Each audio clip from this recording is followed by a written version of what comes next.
Viewer discretion is advised. A warped man walked out of the woods, killed our friends right in front of us. Sometimes it would stare more than it would make to kill, try to talk to you. It whispered at me, "Come and eat." It made me cold in my bones. When I was made to kill, I thought of this, and it calmed me. Hello everybody, I'm TheRubber. Today, we bring you SCP Foundation Euclid Class Object SCP-323.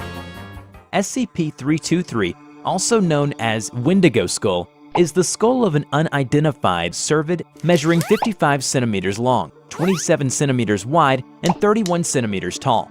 With a pair of antlers growing from the left and right sides of SCP-323, 323 shows signs of damage consistent with outside exposure, with regular pitting, scarring, and weathering across the object, bleaching on the upper surfaces, and a missing lower jaw. The rear of the skull features an approximately centered ovoid gap, measuring 25 centimeters high and 23 centimeters wide, giving access to an interior space 16 centimeters deep. This gap shows signs of tool use, indicating that it was carved with tools, possibly stone. SCP-323 displays the ability to react to aural, tactile, and visual stimuli. Testing has revealed SCP-323 appears to have a field of view similar to that of other cervids and has responded to visual stimuli from up to 50 meters away. 323 is also capable of limited locomotion, typically in the form of small movements and vibrations. In most cases, 323 will only move away when touched or when personnel are present within its containment chamber. But 323 has also demonstrated the ability to make larger movement, such as lunging at SCP's personnel and repeatedly attempting to break through its containment. SCP-323 exerts an influential effect in a radius extending roughly 15 meters from itself. Individuals within this radius will begin experiencing cannibalistic thoughts and urges, violent outbursts, and impaired judgment after approximately 1 hour of continuous exposure. Roughly 74% of individuals who reach this point will attempt to place their heads through the gap present in the back of 323. If an individual is incapable of fitting their whole head through the gap, attempts will be made to bludgeon their heads against nearby hard surfaces, until the point that the individual's head manages to fit, loses consciousness, or pass on. Once the individual has fit their head through 323, the individual is classified as SCP-323-1. Within 10 minutes of putting 323 on, 323-1 will undergo drastic physical alterations. 323-1 will experience a rapid loss of body fat, body hair, and pigmentation, followed by the rupturing of the distal phalanges from the fingertips, abnormal tooth growth, and the blackening of extremities consistent with frostbite. Additionally, 323-1 appears to experience greater strength and pain tolerance than the average human. However, 323-1 still appears to be as susceptible to physical harm as it was before contacting SCP-323. SCP-323-1's metabolism will experience a dramatic increase, requiring a constant caloric intake, with starvation occurring anywhere between 15 to 30 minutes, if no self-preservation efforts are made. In order to sustain its increased metabolism, 323-1 will actively seek out and eat other individuals for sustenance. If 323-1 is incapable of finding plentiful nourishment, 323-1 will make efforts to sustain itself, including limiting movement, rationing available food, and auto-cannibalism. SCP-323-1 will only feed upon humans. It is presumed that 323-1 can receive sustenance from other sources, but chooses not to, despite availability or ease of access. During the pursuit of individuals, SCP-323-1 has been known to occasionally make various statements in the Severn, Ojibwe, Potawatomi, and Cree languages, as well as in the native language of 323-1 original itself. It is not known if these statements and the knowledge of these languages is the result of SCP-323's anomalous influence, or if they originate from 323 itself. The following audio log has been transcribed from surveillance recovered during the 2006 containment breach of SCP-323. which resulted in the death of 12 personnel members before containment could be reestablished. Hungry. So hungry.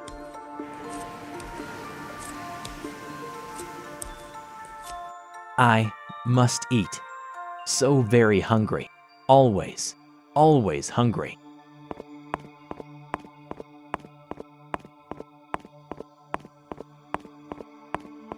Must not eat. I have to eat. So hungry. So lonely. Alone. Hungry. Should eat. Must eat them all. I must eat to know warmth. So cold. Must eat. SCP-323 was first discovered on December 9, 1997, in the Bittern Lake Reserve, part of the Lac La Ronge First Nation in Canada. A small and unregistered community had been sustaining an active SCP-323-1 by routinely murdering individuals and leaving them out as an appeasement to 323-1. Investigation revealed that many people were involved, and these people were amnesticized after being interviewed, and a cover story involving an unidentified serial killer was propagated. Unfortunately, the 323-1 died of starvation during its transfer to Site-91. James Namagus, an individual involved in the murders and sustaining of SCP-323-1 prior to its containment, was brought in by a professor from the Foundation for questioning. James remained unusually calm throughout and after the interview. James told the professor that he involved in moving the bodies for the Wendigo to eat. Here, Wendigo refers to the 323-1 instance. His elders told them a story of the Cree men, back when fighting was common, who tried to control the Wendigo to give his people an advantage. When asked about how they first encountered Wendigo, he said, "One night, I heard yelling all around the village. A warped man walked out of the woods, killed our friends right in front of us. Sometimes it would stare more than it would make to kill, try to talk to you. It whispered at me, 'Come and eat.' It made me cold in my bones. Then I felt like I could understand the warped man, the Wendigo, and that we could leave with him like we all do when we pass. When I was made to kill, I thought of this and it calmed me. I didn't run. It would look at me sometimes. I could hear him in my mind. I could feel him watching me from out of my own eyes. This helped me watch these people die, and I hoped it would pass on my family." Following the interview, James was administered amnestics and was reintroduced to his community. SCP-323 is to be kept in a 17 cubic meters concrete containment cell in Site-91. It is to be restrained in the center of the cell with a 1 cubic meter container of 8.8 centimeter thick transparent armor. The container must be lined with a one-way laminate, which has one electronically locked access port. This container is to be internally lit, with the surrounding cell kept dimmer to facilitate the one-way laminate. The cell is to be surveyed remotely at all times, and any signs of activity are to be reported. No personnel are to enter SCP-323's containment cell except to examine the integrity of SCP-323's restraint measures. The restraint measures are to be examined bi-weekly, and any signs of damage are to be repaired immediately. All personnel who enter 323's containment cell are to be accompanied by an armed guard. Personnel are not to be within 323's containment cell for longer than 45 minutes, and any communication around 323 is to be written or spoken in a language other than English or French. In the event that 323 breaches containment and an instance of 323-1 is formed, personnel are to evacuate Site-91 and the site is to be locked down. Remote units are to be deployed to destroy the body of 323-1. Following this, armed personnel may be sent in to reestablish the containment of SCP-323.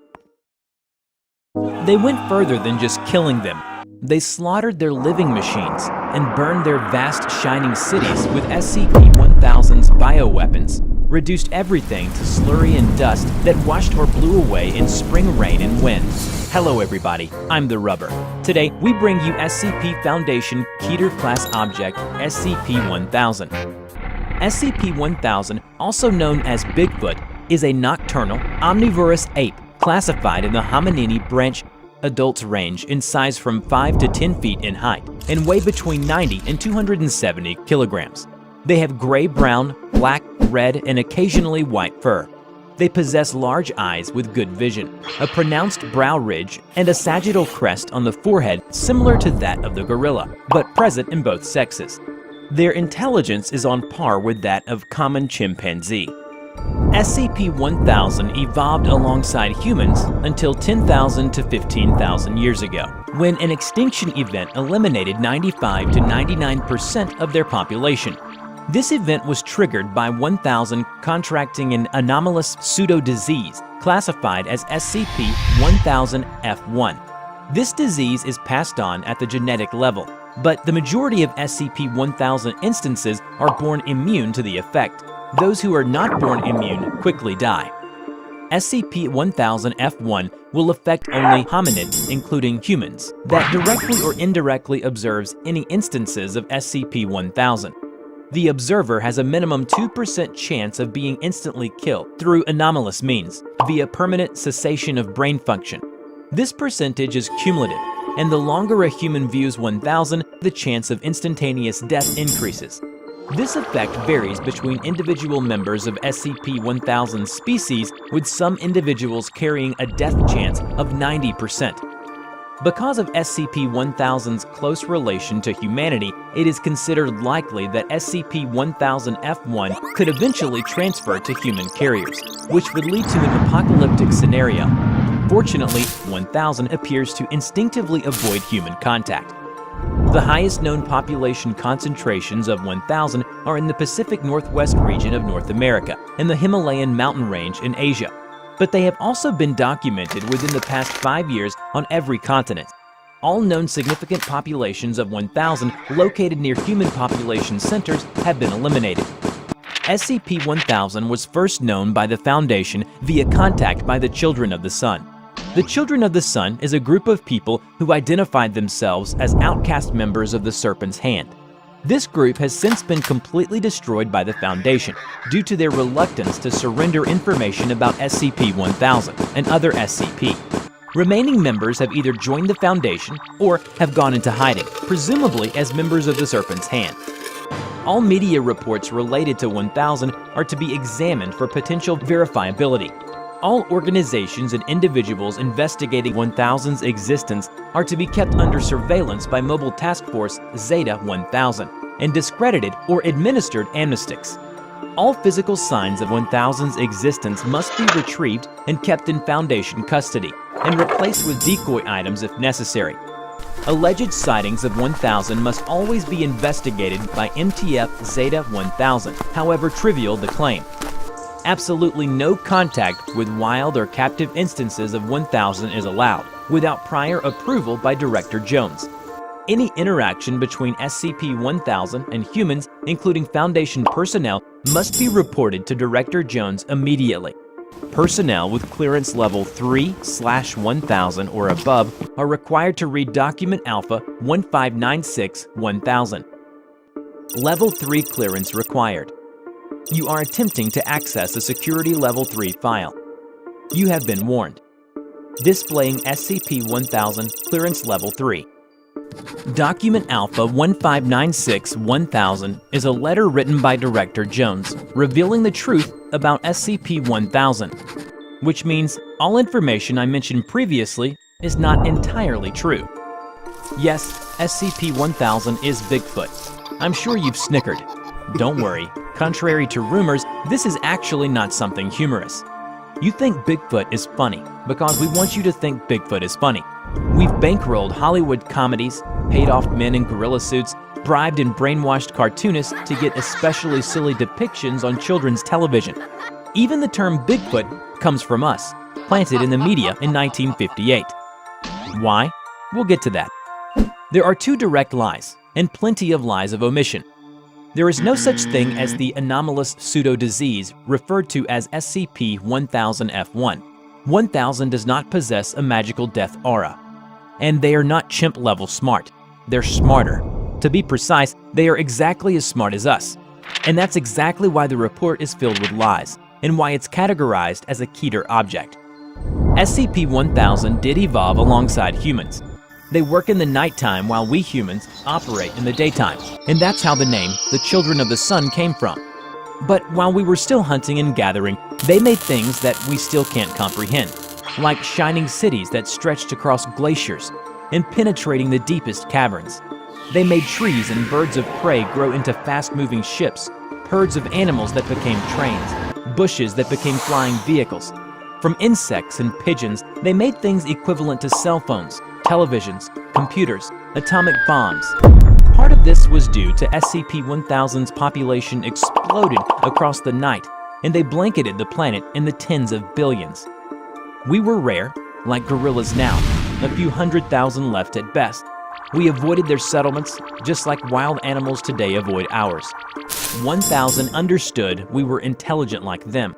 They saw us as fairies, as gnomes, ascribed us supernatural powers, said we ate bad children while they slept in daylight. Then, SCP-1000 civilization fell, and humanity was the cause of it. We wiped out 70% of SCP-1000's population in a single day.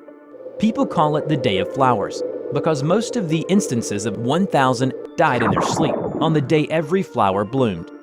As for how, the only hint is that a trickster forest god showed humanity favor, gave us the master's tools, and showed us how to use them. The reasons why our ancestors did it are still unknown. Perhaps SCP-1000 hunted us. Perhaps they were simply afraid. We simply do not know what the truth is. But humans went further than just killing them, and somehow acquired SCP-1000's own technology. And with it, they instigated an SK-class dominance shift, in which humanity became the dominant species of Earth. With a few of the more twisted of SCP-1000's devices, they drove the survivors mad, even those hiding beyond their reach. They trapped them in their own minds, blocking higher functions and leaving their bodies to fend for themselves like any ordinary ape. They slaughtered their living machines and burned their vast shining cities with SCP-1000's bioweapons that reduced everything to slurry and dust that washed or blew away in spring rain and wind. Our ancestors left no traces, not even their own memory. They wiped out any knowledge of 1000 and the greatest civilization the planet had ever seen. Only a few humans protected themselves from the effect, kept the forbidden knowledge, just in case. The rest of the humans went back to hunting and gathering. Now the real problem is that 1000 are somehow regaining their forgotten intelligence and knowledge. Maybe they never truly lost it. This is why the increase in sightings of them is so worrying. 1000 are just like us. That's exactly what makes them so dangerous. Instances of 1000 have tried to make contact with Foundation personnel on multiple occasions. The following is a rough translation of recent SCP-1000 attempt at communication with Foundation personnel. We forgive you. Given choice for now, not forever. Let us back in.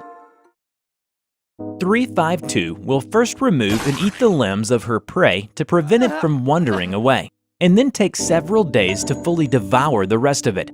Humans have been observed to still be in a euphoric state and have no knowledge of the outside world, even as they suffer the loss of limbs and other bodily tissue. Hello everybody, I'm TheRubber. Today we bring you SCP Foundation Keter Class Object SCP-352. SCP-352, also known as Baba Yaga, appears to be an incredibly old, emaciated woman of indeterminate age and race. 352 speaks Old Russian, but with an accent and dialect that makes it even harder to understand and translate. 352 usually does not converse with any of the members of the SCP Foundation, but when she does, her words come off as threats of revenge or bodily harm. 352 has never identified herself by any name, and due to her aggressive nature, it has been impossible to determine any background information. SCP-352 possesses a level of strength and speed much higher than what should be possible for a person of her perceived age and physical dimensions, and has been shown moving loads in excess of 200 kilograms with little physical strain, and moving at speeds in excess of 70 kilometers per hour. 352 can recover from wounds that would be lethal to a human being, including decapitation and disemboweling. This regeneration can take between several days to several weeks, depending on severity. Internally, 352 appears to be a normal human woman, with muscles, bones, and organs in a state consistent with her advanced age. SCP-352 is capable of growing very thin, hair-like strands from any part of her body, apparently at will. These strands can grow several meters in an hour and appear to be at least partially under the control of 352. They have been observed crawling along floors and up walls and other structures. These hairs are clear and nearly invisible to the naked eye and appear to be slightly weaker than standard human hair. The strands are also coated in a thin layer of chemical enzyme identical to the enzyme in the saliva of 352. SCP-352 produces an enzyme that is most concentrated in the saliva and hair, but is present in all bodily tissues of 352. How it is produced and its exact chemical makeup are unknown. This enzyme reacts when contact with human tissue and rapidly attacks the nervous system. Anyone who comes into contact with the enzyme will experience symptoms almost immediately, which include hallucinations, euphoria, suppression of cognitive or logical thinking, and suppression of pain receptors. This state will persist for several days if the exposure to the enzyme is mild, and can become permanent with high exposure. Unfortunately, bites from 352 will lead to high exposure in 99.9% of cases. SCP-352 appears to subsist on a carnivorous diet, with a strong preference for human flesh. 352 will create a web of hair and wait for prey to become exposed to the enzyme and become more docile. Once she has her prey within her grasp, 352 will first remove and eat the limbs of her prey to prevent it from wandering away, and then take several days to fully devour the rest of it. Humans have been observed to still be in a euphoric state and have no knowledge of the outside world, even as they suffer the loss of limbs and other bodily tissue. SCP-352 prefers any type of human flesh over any other type of meat. While 352 kills and eats any human that she comes across, she prefers to feed on children between the ages of 0 to 2. After observation of 352 highly elevated levels of cooperation and a reduced tendency to attack staff while consuming flesh of this type, a possible alteration in the current diet is being considered. Personnel who works at 352's containment site requested the use of SCP-604 and SCP-1680 as a more efficient food source for 352. SCP-604 is a set of tableware and dishes. Some are studded with diamonds and rubies, and some are made from fine materials such as porcelain and crystal. Whenever an edible solid is placed onto one of the plates or a liquid is poured into one of the drink vessels, the food will transform into human flesh, or the nearest equivalent organ, body part, or fluid.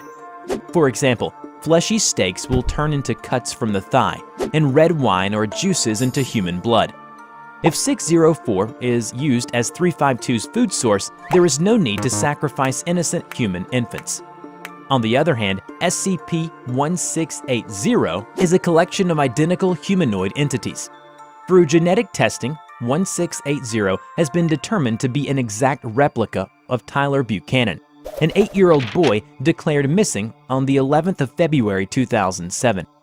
Instances of 1680 are 137 centimeters in height and 38.5 kilograms in mass upon acquisition. Each instance of SCP-1680 believes itself to be Tyler Buchanan and possesses identical memories up to the day of his disappearance. Genetic testing has concluded that each instance is genetically identical to one another and to the original Tyler Buchanan. Each instance of 1680 demonstrates extreme emotional distress when exposed to other copies of 1680. However, due to unknown reason, the request for using 604 and 1680 is currently still pending for approval from the project director. SCP-352 was discovered in a southern Russian town.